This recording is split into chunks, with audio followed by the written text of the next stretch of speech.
Hey, how's it going? It's Robin Smith, and it's time for the Robin Smith Show for Sunday, October 5th, 2025. Welcome to the podcast. Solo episode today, no guest. And that means I get to whine and bitch and complain at you all about the woes and the troubles in my life. That's right. You come here for negative vibes, not to hear about gratitude, not to hear about the news and the government shutdown. No, those are for other shows, okay? Those are other shows. Although I will say, at least the Smithsonian's giant panda cam remains active, right? It's the small wins. We get to at least still watch the giant panda. No, I'm here. Actually, I am here to two things. Okay, if you missed last week's show, I want to play a clip for you, because I want to help Pablo as much as possible. I usually don't do this, but I'm going to play a clip from last week's episode, and then I also, on the other side of that clip, I want to play a track for you of next week's guest, Matt Dowling. So last week was Pablo Leon. Next week is Matt Dowling. So here's a clip from my interview with Pablo. Just kidding. I realize I should set the clip up a little bit. Pablo came on the show to talk about his book, Silenced Voices. But this clip is going to, he mentions Remember Us, the short film that he released as well earlier this year. So that's what he's talking about. That's the context. Okay, now here is the clip. So what that means is, out of like the 2,000 or 3,000 shorts that are, submitted every year, we qualified to the Academy, and from those, 2,000, 3,000, it goes on to 50. So we were in that 50, and then from there it goes to the short list, which is 10, and then it goes to the nominees. Mm-hmm. So we were in the qualifying state. We didn't move into the short list, but it was really cool. I made that thinking that it was just going to be seen with a couple of people, a couple of festivals, and then we were going to upload it online. But, there was a really good reception everywhere. And I think that also like enforced a little bit of what I was saying before, where some people that watched the film, they were like, I have no idea this even happened. And then there were others from like Salvadorian heritage that were like, my parents left their country, or my grandparents left because of this. And, this was kind of like a bridge that we can talk about this. And so when that happened, I was just like, I don't need anything. I'm done. Yeah, that's right. That is the award right there. Yeah, exactly. Yeah, totally. So that one is still making its festival circuit. It's usually like a 2-year circuit. So we hopefully will have that public soon in December. But people can watch it on a channel called Shorts TV. It's on either Amazon Prime or Roku, or there's another one, Fire Stick, I think. I don't know. But the channel is called Shorts TV. If you type Remember Us, it's going to come up. And then Silence Voices, which I don't know if it's going to come up. No, it's with my virtual background, unfortunately. Oh, there you go. Yeah, hold it in front of your torso. There you go. Okay. So this came out, as of this recording, this came out yesterday, September 2nd. Congratulations. So it's thank you. It's everywhere now. Okay, so go check out Pablo's work. Go grab a copy of Silenced Voices. Go to Fire Stick or whatever the heck, random Roku. He said Amazon Prime, right? Go on Amazon Prime and or Shorts TV. I think that's like the thing inside of Amazon Prime. Remember Us. Go check it out. I haven't watched it yet. I'm gonna do that. And I'll probably report back later. Update on the breathwork challenge. So, yeah, how many of you completed that? Wouldn't it be ridiculous if I've been talking to you all as if you joined me and absolutely no one actually did that? So sad. Well, if you did, or if you joined late, I want to tell you that I've kept doing the breath work, even though it wasn't obvious to me what benefits it might have been giving me. I think there was some like short-lived like positive vibes and joy and laughter, but they weren't really long-lasting. And so I was kind of like, maybe let me just keep going at this and see what changes. Maybe 30 days is not enough. Just because we measure months in that length of time doesn't mean that's what the nervous system needs for rebooting, rewiring, etc. So I am still on a streak here of doing breathwork every day. However, I went to Sandy's channel and, I think the reason why, if memory serves me correctly, the reason why I chose that morning routine was because it was the most popular video. Okay. I was like, okay, it's been vetted by, the YouTube internet stats, by the community. And so I went to just the next most popular video. I'm going to bring it up right now. What's the Breathe with Sandy videos? The next most popular video is the one called Breathwork to Help Support the Release of DMT. Okay. So that's different. And it's a different breathing pattern. And I don't suggest you start there. If you are curious about this and want to jump in, don't start there.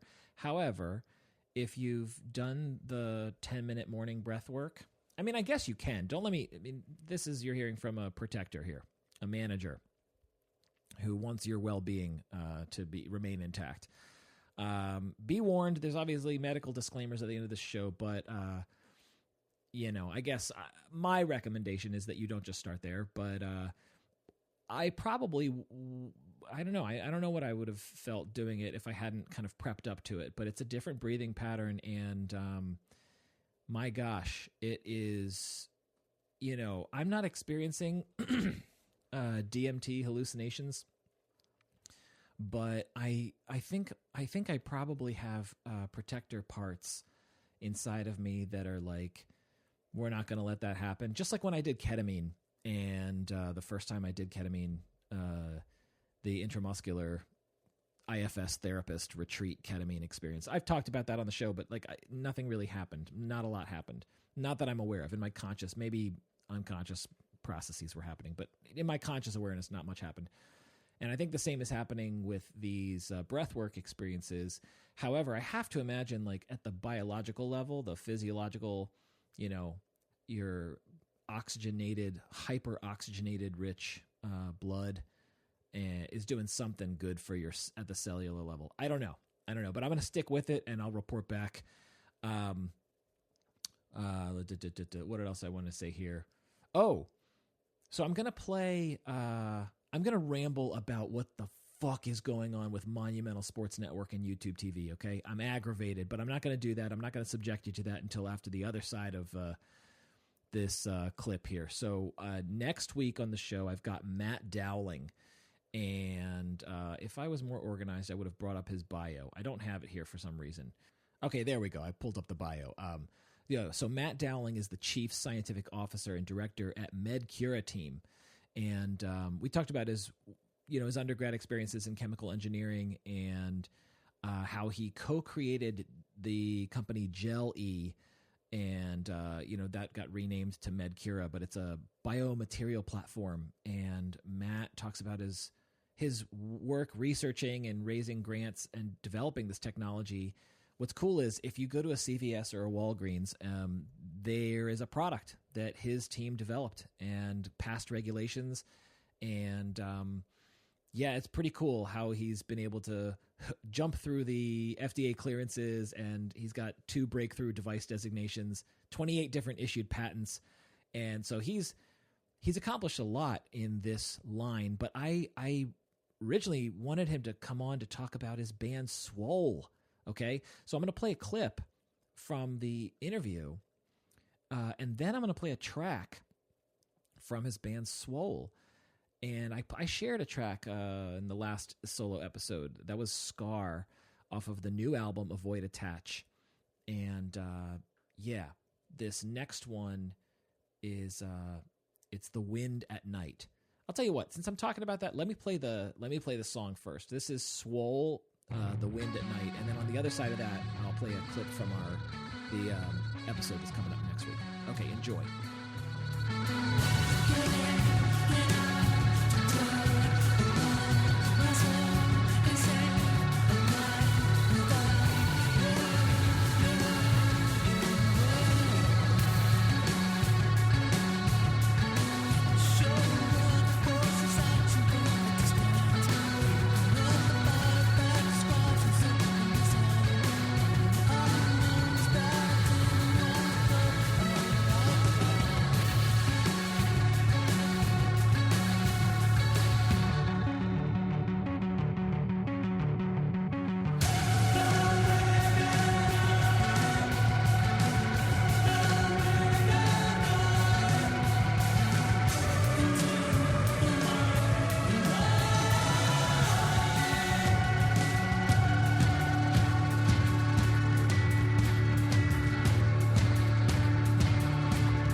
Hell yeah.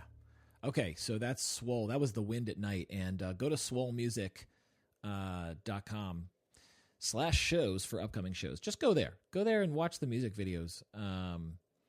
Very, very interesting stuff. So, yeah, so this is... so now I'm going to play a clip from, our conversation, Matt and I's conversation on, I guess, September 24th. And, excuse me.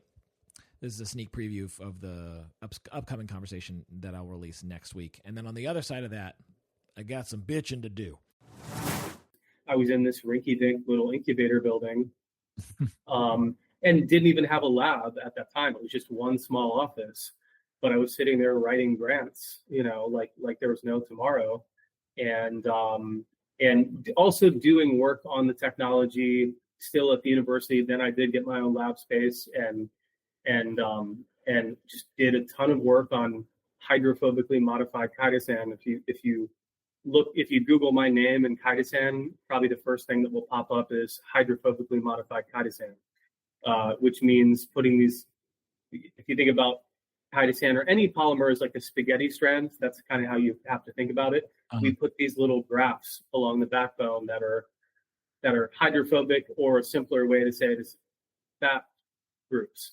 So hydrocarbon chains.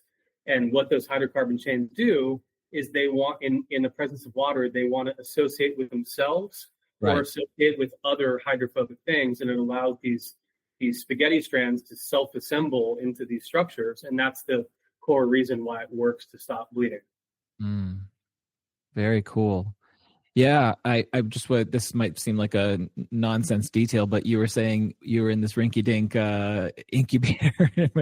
What space are you talking? Was this in College Park, or where was this? Yeah, it was. It's technically on the campus. It was called the Technology Advancement Program building, or TAP building for short. And it's still there and houses companies today. And but it's one of those places that, I was there for longer than I wanted to be, and so, I've had my fill, so I don't swing by all that often. But I actually did swing by there maybe like a couple months ago because someone was visiting the area and wanted to see what incubator spaces existed, around here. Okay, I got to get this off my chest. What's going on? YouTube everyone's changing their contracts. The YouTube TV and Hulu Plus or whatever, they're dropping Monumental Sports Network. Okay, so Caps fans in the DC area, Wizards fans, Mystics fans, I'm sure some college sports are impacted. What are we to do? I was using YouTube TV, okay? Enjoying it. I was, whatever the base plan was, I don't know, $70, $80 a month okay, so I can't watch Caps games now. I considered, going back and getting a cable box. Especially because my household, we are going to get a landline. We live in what Verizon Wireless has told us is called a marginal coverage area. And every time someone comes out to do work on the house, like it's October, you should have your furnace guy come do a little tune up on your furnace, and the people come out with their tablets and they're like, I don't get any signal. Every professional comes out, they're like, I don't get any signal. I'm like, yeah, dude. So we're getting a landline. I had to chat with Verizon about that. They were like, hey, we sent you a confirmation code. I'm like, dude, I don't get texts. Why do you think I'm chatting with you instead of on the phone? Anyway, so we're getting a landline. And I was like, well, okay, or should I get TV again? And they were like, yes, the base plan is $90 and you can have 300 channels or whatever. I'm like, I don't care about anything. I don't watch any of that. Okay? I just want to watch Caps games. They're like, oh, you need the plus plan or whatever it is. I'm like, I'm not going to do that. So I guess I got to fork over $19.99 a month for Monumental Plus, the app, okay, to watch Caps games. The problem is I go there and all the reviews are terrible. They're like, this is the worst. Hold on. Okay, let's just read a review here, okay? This is a new segment on the show called App Reviews, okay? It's the first time we're doing it. Let me pull this up here. Monumental Sports Network. Okay. Wait a minute. All right, bear with me. Okay. Awful app. I never leave reviews for apps, but this one is so bad I just have to. There are constant technical issues with the app or the live streams. For what they charge users, this is unacceptable. Every time I open the app on my phone or computer or TV, there is a ... Let's look at another one. Genuinely aggravating. I never review anything, but this app is so terrible that I feel the urge to write about it in the hopes that someone, literally anyone, might fix it. This app is truly awful. It works maybe 40% of the time after making me fight with it for at least 5 to 10 minutes. Currently, okay, let's scroll to the next one. Worst app experience I've ever had. Terrible experience. I don't even like Washington sports, but I can't watch the teams I support without a Monumental Plus subscription. I paid $20 to watch tonight's game, which isn't even happening in the DMV. The emails to confirm my account. Okay, 1998 quality of technology. This is quite possibly the worst streaming service this world has ever seen. I love how negative these reviews are. I was hopeful when Ted Leonsis bought out the TV rights from the NBC Sports Washington, but 2 years in and missing my favorite team's play an uncountable amount of times, Okay, frustration at its finest. All these are 1 star. I should goes without saying. Only downloaded the app and made an account to watch the Caps play since NBC Sports Sports,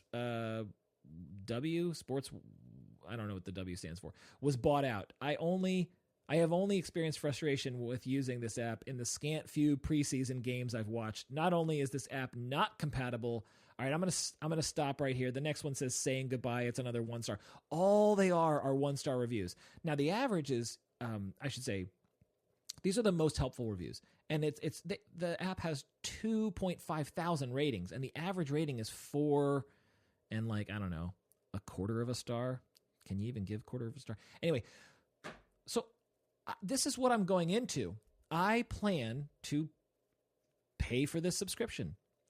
Not glowing reviews. I hope my experience is different, and I would love to hear what other Caps fans are doing to who were enjoying games on YouTube TV or Hulu Plus or whatever. You're not buying, cable set-top box again, are you? Okay, I feel a little better. I'm sorry to subject you to that. All right, so if you want to let me know what your solution is to this, or if you have a question for an upcoming guest, don't hesitate to write into the show. robinsmithshow@gmail.com. Leave a voicemail on the show's hotline, 301-458-0883. And if you're a fan of the show and you want to support it to reach more listeners, share it with friends, family, and colleagues. Now, I have one last plug before the end of the show. Where are we at here? We're at 22 minutes. My Light the Night fundraiser. Thank you, first of all, for everyone who's given in the past. Thank you, thank you, thank you. My Light the Night fundraiser only has $50 so far. And that's because I donated $50. I'm going to quote myself here. I light the night in memory of Mark Gold. Mark was with us from November 27th, 1983 to August 22nd, 2010, and died after a heroic battle fighting leukemia. He was a gifted writer, a hilarious comedian, and a true friend who brought joy and laughter into everyone's life. Okay, every year, I light the night for Mark Gold. And I am asking you to join me in bringing light to the darkness of cancer by donating towards my fundraising efforts in support of Light the Night. By donating today, you can help children like Sophia. A routine blood test gave her family a shock when the normally bubbly 3-year-old's blood cell counts were way off. Now she's in kindergarten and in treatment for acute lymphoblastic leukemia. While Sophia's diagnosis was traumatic and life-changing, her parents will always remember how moved they were by the wave of community and support it brought their way.